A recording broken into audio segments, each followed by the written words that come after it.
Jesus continuou: se uma mulher tem 10 valiosas moedas de prata e perde uma delas, ela não vai acender uma lamparina, olhar em cada canto da casa para achá-la? E depois de encontrá-la, não vai convidar as suas amigas e vizinhas e dizer: alegrem-se comigo, pois encontrei minha moeda perdida. Eu afirmo a vocês que da mesma forma há alegria entre os anjos de Deus quando um pecador se arrepende. Amém? Podeis assentar, irmãos. Senhor, nós te agradecemos, Senhor, por essa rica oportunidade de estarmos aqui na tua casa. Pai amado, eu particularmente, Senhor, me inclino diante da tua soberania, Senhor, e coloco-me, Senhor, para ser um instrumento teu neste momento. Senhor, usa-me de acordo com a tua vontade, de acordo com a necessidade dos seus filhos que aqui vieram, Pai. Seus filhos têm necessidades, seus filhos têm questões, Senhor, têm perguntas, têm anseios. Então, Senhor, que eles possam sair daqui, Senhor, com todas as questões, dúvidas e anseios, Senhor, respondidos, ó Pai amado. Eu te louvo por isso, te agradeço por isso, hoje e sempre, Senhor. Amém. Queridos, essa passagem é uma passagem bastante interessante, até porque ela se encontra no meio de duas outras, que trata-se de pessoas ou situações em que havia necessidade de se procurar alguma coisa, né? Se a gente ficar atento aí, percebe que no capítulo 15, do 1 ao 32, é como se fosse um departamento de perdidos e achado na Bíblia. Lucas coloca aí 3 parábolas de Jesus, onde há pessoas que buscam alguma coisa. Tem um pastor de ovelhas que busca a sua ovelha perdida. Ele tinha 99 e acaba perdendo uma se perde, e ele deixa as 99 e sai em busca dessa única. Eu acho interessante a sequência matemática que tem nessa sequência de parábolas. Depois, uma mulher que perde das suas 10 dracmas, das suas 10 moedas de prata, ela perde uma. Então, o primeiro é 1 para 100, o segundo é 1 para 10, e a terceira e última parábola trata-se de um pai que vê o seu filho deliberadamente buscando a perdição, abandonando o conforto e a proteção paterna, e se afasta. Então são três elementos nesse capítulo 15, do 1 ao 32, que se perde. É por isso que algumas pessoas chamam de o capítulo de achados e perdidos, né? A ovelha da parábola que tem aí, ela se perdeu naturalmente, a moeda acidentalmente, e o filho perdeu-se deliberadamente, né? Mas eu queria hoje me concentrar aí nessa questão da dracma perdida, da moeda perdida, né? Então temos aí, eu vou ler novamente o verso 8, diz assim: ou qual é a mulher que, tendo 10 dracmas, se perder uma, não acende a candeia, varre a casa e a procura diligentemente até encontrá-la? Eu gostei muito dessa sequência de ações para se achar alguma coisa. A primeira coisa que ela fez foi acender, né? Então talvez o equipamento que se tivesse na época era uma lamparina, uma candeia ou qualquer outra coisa que emitisse luz, e ela fez isso. A primeira coisa que ela fez foi trazer luminosidade, trazer clareza, e depois a segunda, ela varre a casa, né? Então ela procura tentando remover as sujeiras, os resíduos de qualquer coisa que tivesse na casa, por onde essa moeda poderia se esconder. E o terceiro ato é que ela não desiste de procurar, e a Bíblia relata que ela fez isso de maneira muito diligente, ou seja, fez diligentemente até encontrá-la. Então aí o verbo encontrar, o verbo buscar, procurar, é algo que a gente deve se ater, porque a vida do cristão é uma constante busca.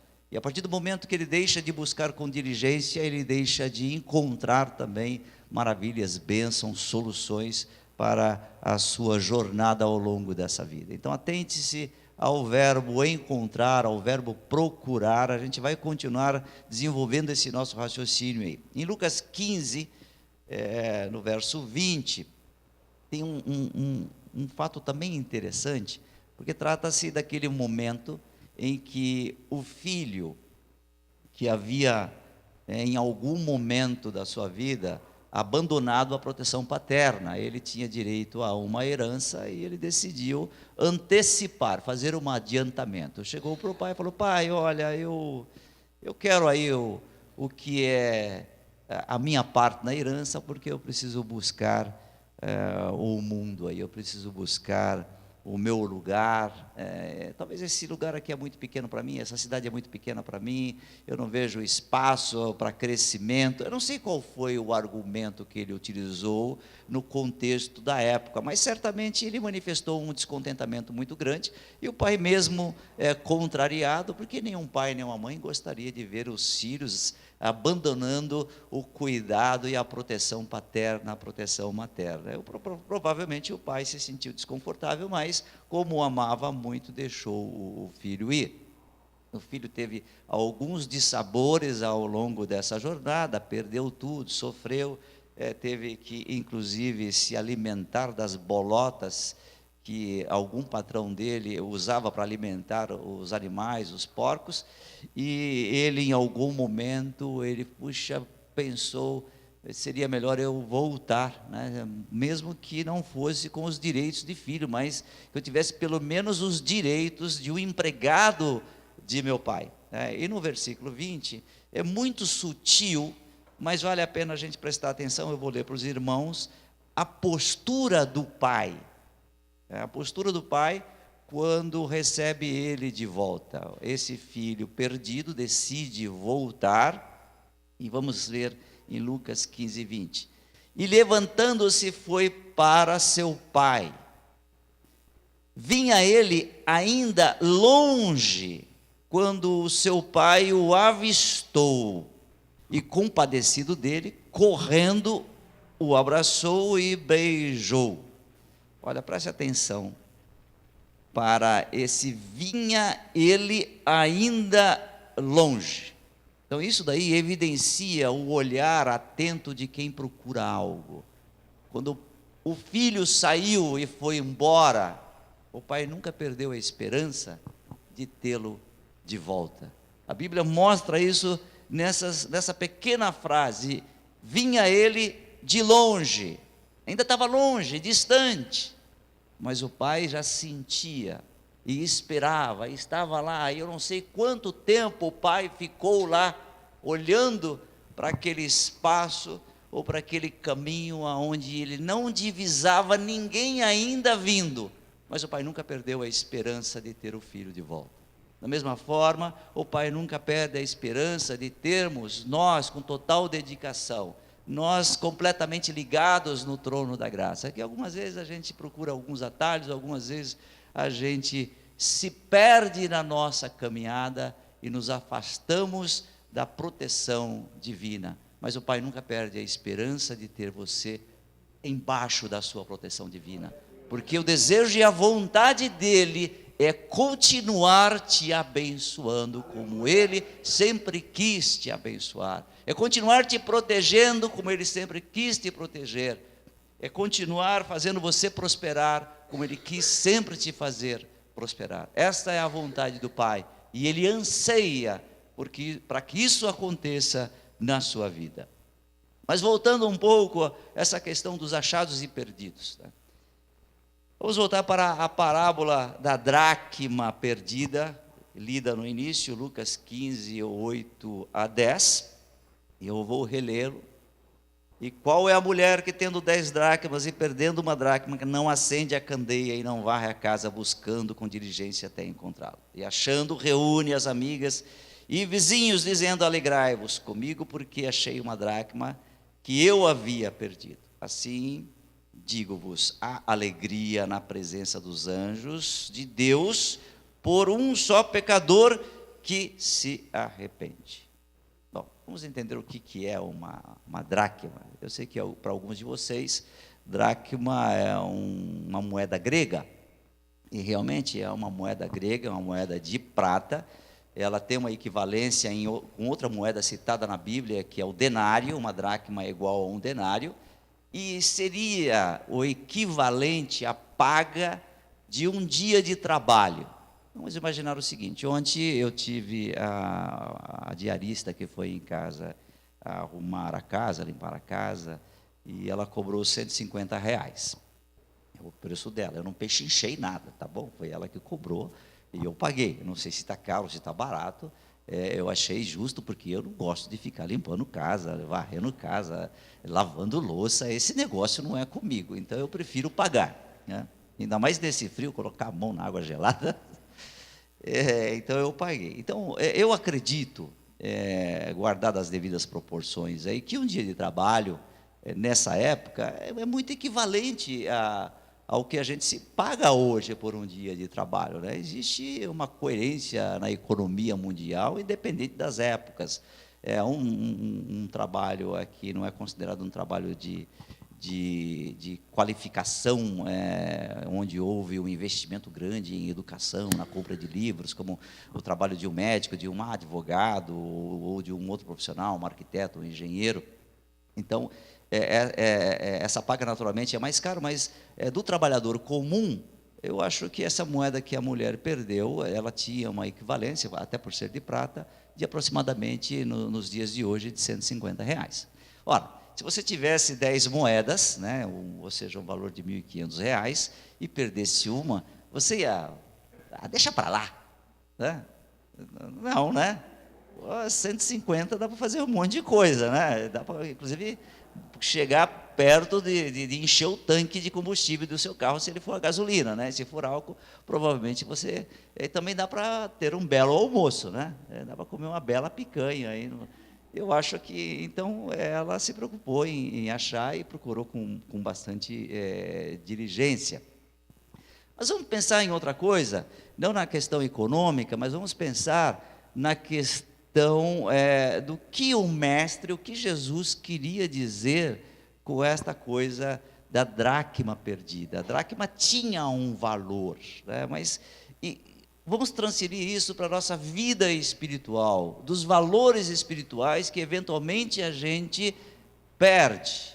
E o recado é que quando você perdeu um valor espiritual, a parábola, ela nos ensina, Jesus deixou esse ensinamento, que você deve procurar com diligência. Você não deve se conformar com a perda de um valor espiritual, de um bem espiritual. E existem coisas que as pessoas perdem.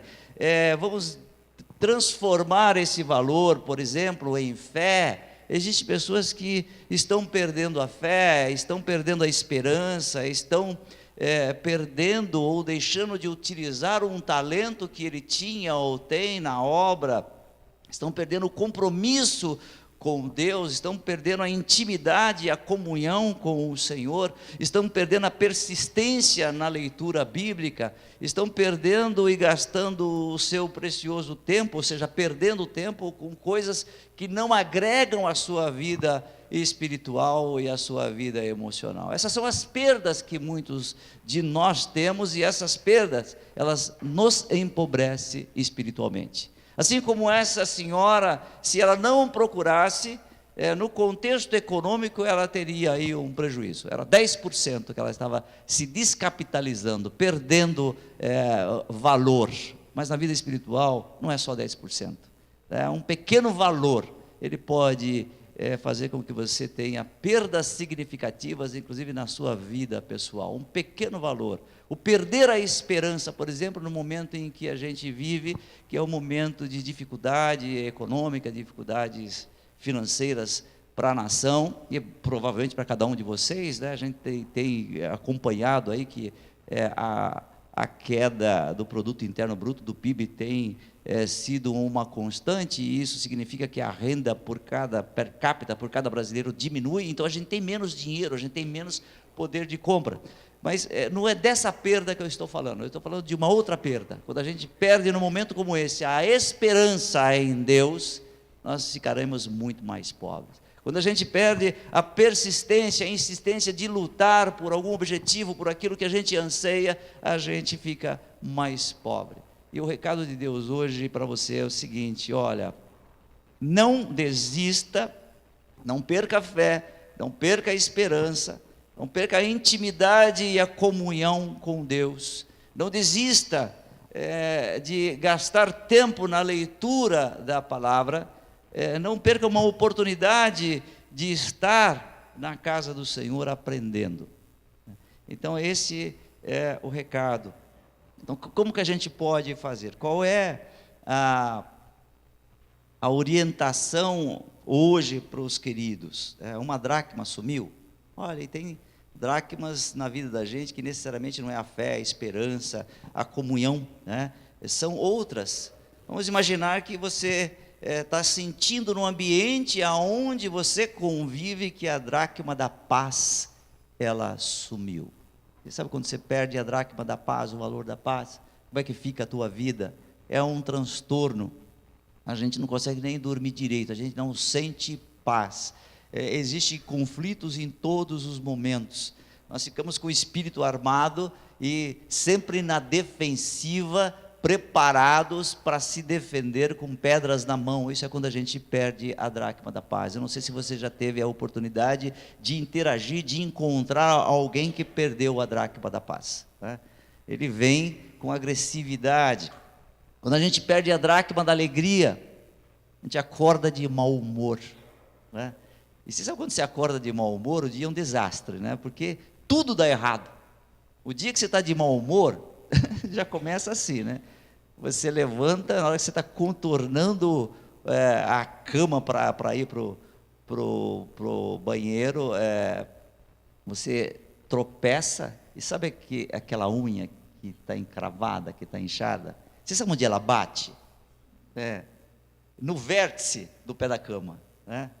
Já começa assim, mas você acordou mal-humorado, e daí para frente são os semáforos que não abrem. Você pega todos fechados. É o sujeito que para na sua frente e que o semáforo abre e ele está teclando no celular, né? E aí você já aperta a buzina. E aí é uma sucessão de dissabores que quando você chega no trabalho, você não dá bom dia para ninguém, né? E alguém de maneira irônica faz um comentário a respeito do seu mau humor, e se você eventualmente tem uma função de liderança, você exerce aí uma certa liderança sobre pessoas, eles não vão se engajar com você. Então é uma sucessão de desgraças quando você perde a dracma da alegria. E o cristão não deveria perder a dracma da alegria, né? Porque ele é lavado, é remido e tem uma infinidade de promessas, como a gente cantou aqui. Eu diria assim, não é só incomparável as promessas de Jesus, é incomparável a realização das promessas, porque prometer qualquer um promete, mas só o Senhor Jesus, Ele realiza, Ele cumpre aquilo que Ele prometeu. Cansei de ouvir promessas de superiores hierárquicos, de político ainda nem se fala, né? Eles não cumprem, e até têm promessas incomparáveis, mas o Senhor, quando Ele promete, Ele cumpre. E o cumprimento da promessa, esse sim é incomparável, irmãos. Então, olha, não perca a dracma da alegria, não perca a dracma da fé, não perca a dracma da obediência, não perca a dracma da humildade, da fidelidade, e sobretudo da gratidão.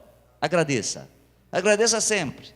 Agradeça, porque às vezes a gente não entende o trabalhar de Deus, não entende o processo que Ele utiliza para nos refinarmos.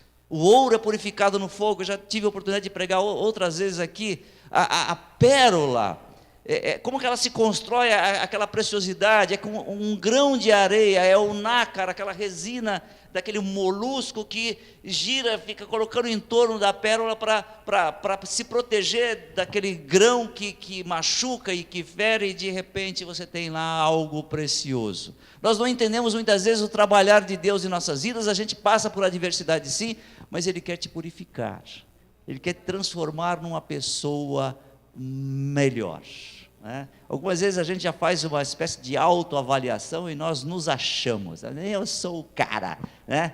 Mas Deus não te acha o cara, Deus te acha um ser humano imperfeito e que tem ainda uma oportunidade significativa de melhorar você.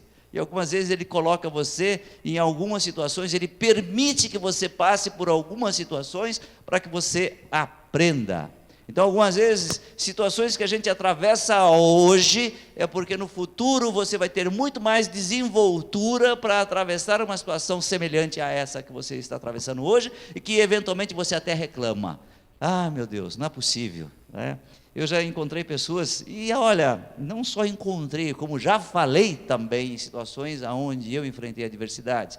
Teve momentos da minha vida que eu falei assim, eu quero morrer, Deus me leva.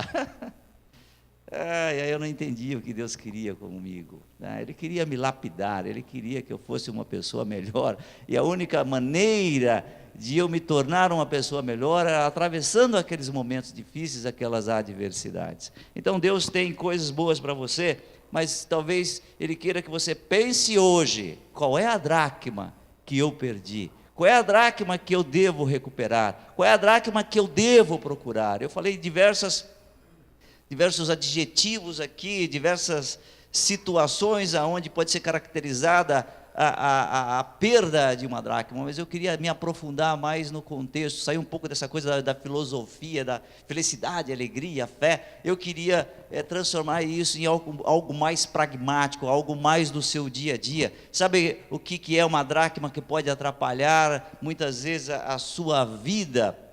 É a dracma do respeito. Perde-se o respeito pelo cônjuge, perde-se o respeito pelos pais, perde-se o respeito pelos filhos. A gente perde o respeito. Isso azeda as relações. E Deus quer abençoar as pessoas, mas elas não querem abençoar as pessoas, porque elas estão num contexto ou numa relação que é uma relação azeda, uma relação de desconforto. Quando a gente perde a dracma do carinho de um para com o outro, a nossa afetividade desaparece. Deus quer que você seja uma pessoa afetiva. A dracma da oração, a gente já não ora mais, a gente já não dedica um tempo sequer para orar. A gente gasta aí tempos, o período das 24 horas, a gente gasta com uma infinidade de coisas que não agregam valor à nossa vida. Não sou contra absolutamente nada disso, de estar na mídia social, de estar na internet, de gastar algum tempo com lazer e entretenimento, mas é importante a gente também reservar, olha, que seja 10% das 24 horas que você tem para agradecer a Deus, para pedir orientação para Deus. Senhor, me orienta nessa decisão, Senhor, me dá sabedoria, Senhor, me dá estratégias para que eu não tome a decisão inadequada, Senhor, descortina os meus olhos e faça eu enxergar aquilo que eu preciso enxergar. São coisas dessa forma que mantém você conectado com Deus e embaixo da proteção divina. E algumas vezes a gente perde esta dracma, e por perder essa dracma, por não procurar essa dracma, Deus não pode nos abençoar, embora Ele queira nos abençoar, mas nós estamos distante da sua proteção. Outra dracma que se perde é o tempo de qualidade dedicado aos nossos filhos. Quem é pai aqui, quem é mãe, quem é avô, sabe da importância de dedicar tempo de qualidade aos filhos, tempo para ensinar aos filhos as coisas de Deus. A gente perdeu um pouco essa essência de falar das coisas divinas para os nossos filhos. Então, existe aí uma infinidade de situações que a palavra de hoje está nos orientando. Vamos nos avaliar, né? São muitas coisas, mas cada um de vocês sabe que precisa identificar qual foi a dracma que perdeu, para você ter as bênçãos de Deus na sua plenitude. E Ele quer que você saia daqui convicto de que terá todas as bênçãos de Deus na sua plenitude. Amém, irmãos? Então, o que nós precisamos fazer diante deste quadro? O quadro de uma potencial perda de valores. A parábola, ela nos ensina 3 coisas. Eu queria falar dessas 3 coisas. Primeiro, é acender a candeia. Existem algumas traduções, por exemplo, a tradução contemporânea, ela fala de acender a lanterna.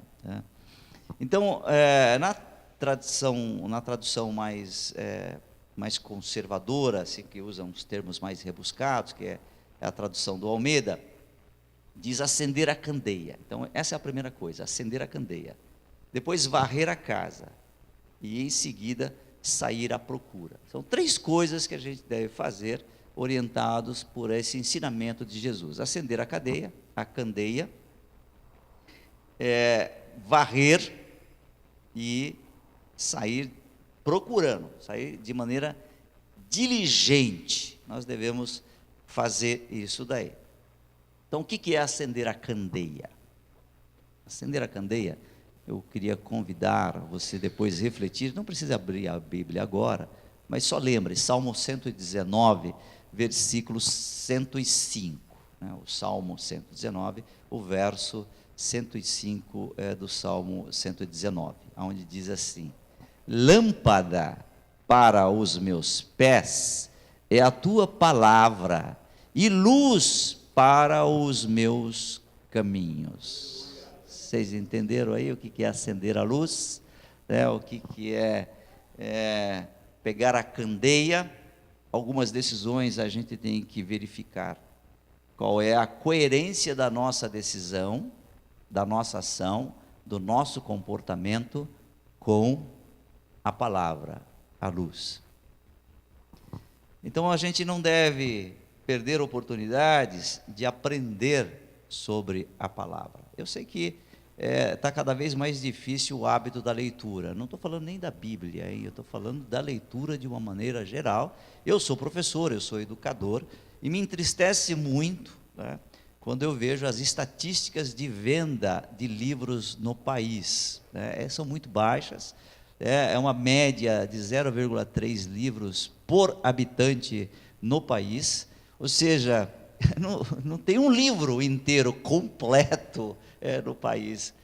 Claro, tem gente que tem muito livro, eu não tenho onde colocar livros em casa, mas tem casas que não tem livros, e tem casas que, se tem um livro, está talvez há 2, 3 anos na estante, ou até mais, e aí você pega o livro, você folheia e ainda tem aquelas folhas coladas, porque a pessoa não chegou naquela página, porque quando você chega numa página que está colada por um defeito de fabricação, você pega um estilete, eu pego uma faca da cozinha e já abro na ansiedade de saber o que tem naquela página, porque eu não quero perder absolutamente nada, mas a gente encontra.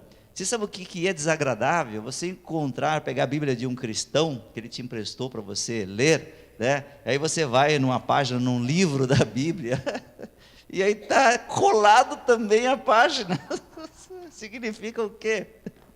Ele não chegou lá ainda, quando ele deveria ter navegado por todas as páginas. Então, é uma triste realidade no nosso país, as pessoas não leem, e se elas não leem um livro que muitas vezes é até um livro de entretenimento, uma leitura que não leva a tanta reflexão, é uma leitura que muitas vezes não exorta, é uma leitura leve, Aí ele vai ler a Bíblia, ele já acha muito complicado, difícil de entender. Hoje já existem as versões contemporâneas, as versões numa linguagem mais coloquial, é muito mais fácil da gente entender. Então, irmãos, nós temos que acender a luz, e acender a luz significa mais Bíblia em nossas vidas. Se nós colocarmos mais Bíblia em nossas vidas, nós teremos muito mais felicidade, nós teremos muito mais saúde, nós teremos muito mais prosperidade, nós teremos muito mais alegria, nós teremos muito mais paz, nós teremos muito mais fé. Mas é necessário ter mais luz na nossa vida. Eu já fui um afortunado porque eu tenho luz no nome, Daniel de Carvalho Luz, mas precisa mais luz, e não é a luz do sobrenome, é a luz da palavra, né? Quando a gente tem a palavra, o compromisso com Jesus vai iluminar a nossa vida. Segundo, era varrer a casa. Essa mulher saiu varrendo a casa, tá? E claro, se ela varria a casa, porque provavelmente tinha sujeira, né? E não é aquela sujeira visível muitas vezes. A maioria das vezes, quando a gente vai varrer a casa, a gente não percebe a olho nu assim, que tem sujeira, né? Mas quando a gente começa a puxar o pó, daqui a pouco você tem um montinho de pó, né? Então, essa mulher, ela varreu a casa. Eu queria levá-los, a partir de agora, ainda tenho tempo aí, nesses 10 minutinhos para a gente encerrar, eu queria levá-los a uma viagem ao Velho Testamento, a partir da data dessa parábola, né? Então, vamos entender que essa parábola deve ter acontecido lá por volta do ano 30 depois de Cristo. Agora eu vou puxar vocês para trás, vamos viajar nas páginas do Velho Testamento e vamos até 716 anos, de acordo com a cronologia bíblica, para trás, para a gente entender o que é varrer uma casa, tá? Então a gente vai chegar lá no livro dos cronistas de Israel, o livro de 2 Crônicas, 28, o versículo 24 e 25, não precisa abrir que eu vou colocar vocês dentro do contexto, mas 2 Crônicas 28 e 25, o ambiente histórico era o reinado de Acás. Acás era um rei que se distanciou dos princípios da aliança com Deus. Então Acás rompeu alguns padrões, deixou de seguir a orientação da palavra, né?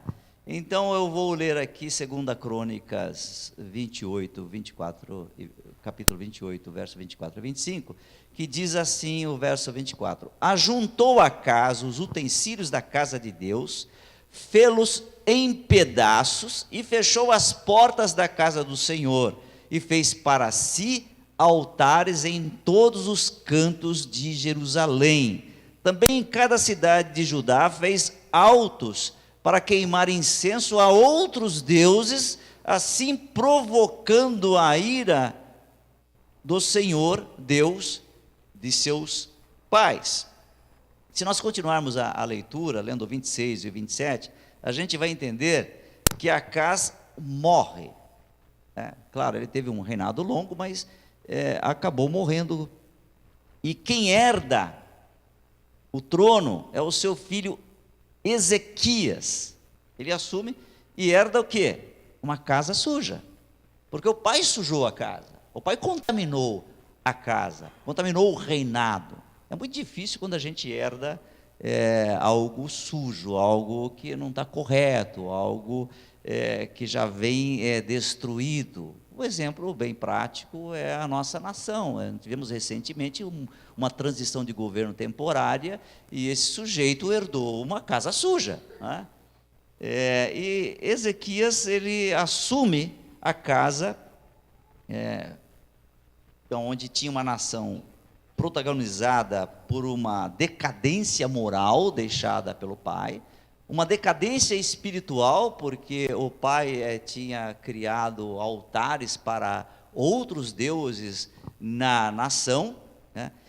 E tinha também, por consequência disso, uma decadência econômica, porque, segundo os registros históricos dos cronistas e de outros historiadores, como Flávio Josefo, esta nação, naquele momento, tinha uma dependência muito grande da Assíria, uma dependência econômica. A Assíria, nos dias de hoje, o Iraque. E Ezequias, ele reina por 29 anos, e nesses 29 anos, ele foi consertando a nação. Então, ele é um bom exemplo, Ezequias, de como varrer a casa, né? Mas o mais interessante É uma passagem que tem Isaías, que remete a esse momento, Isaías 38:1, né?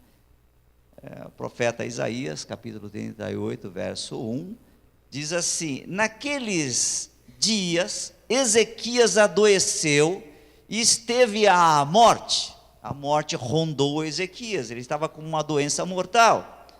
E veio ter com ele o profeta Isaías, filho de Amós, e lhe disse: assim diz o Senhor, põe em ordem a tua casa, porque morrerás e não viverás.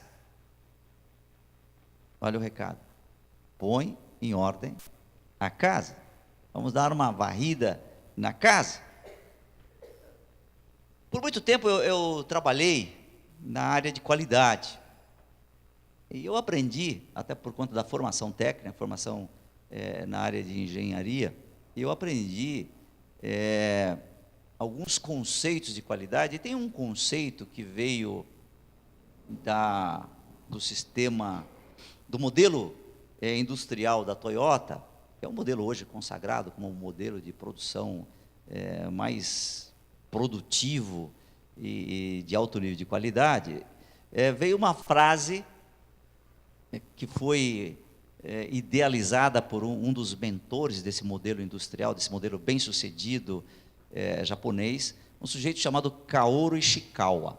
Kaoru Ishikawa é muito conhecido no ambiente fabril, né? Quem trabalha em fábrica, né, que conhece as ferramentas da qualidade, tem uma ferramenta que foi ele que criou, chamado 5S, e que é traduzido, né, aqui para o ambiente de gestão, de administração, como housekeeping, ou seja, limpar a casa, né?